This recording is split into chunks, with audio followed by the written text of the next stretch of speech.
सकाल सकाल स्वामी महाराज कला पॉलिथिन को हाथ में धरी कहते चिन्नू महाराणी फटाफट रोसई सारी जल्दी बाहर पड़ा कुणिया घर आलू आलू देखला बेलू कला पॉलिथिन चिलिका फ्रेश बड़ बड़ कुंडल माछ थिला मम्मी से बड़े भाव में कटाकटी कर धरे मु फटाफट मोर तरकारी बनै दे बाहर पड़ली कुणिया घर प्रथम चलु आम टिकी पुआ को देखा बेबे से मुह को देखिकी टिके हसवा स्टार्ट कलानी आ बड़ बाबा को देखिकी बाप रे की खिली खिली हस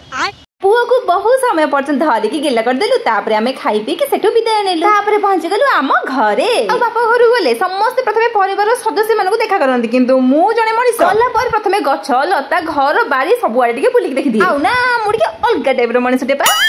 घरे मध्य आमर लंच व्यवस्था करा जायथिला भात मटन सह चिकन पकोड़ा सालाड माछ तरकारी ता संगे पांपड़ सतरे विधिर विधान को केई भी बदलै परिबे देखुना हाते छोटरू बड़ होइतबा जागा रे बा निज घरे निज को कुणिया हेई कि आसी कि कुणिया हेई खाई भी विदाय नेबा को पड़े निज घर पर घर निजर ए कथाडी दुख देले मध्य एइटा होची अत्यंत सत्य वीडियो भल लाइक सब्सक्राइब।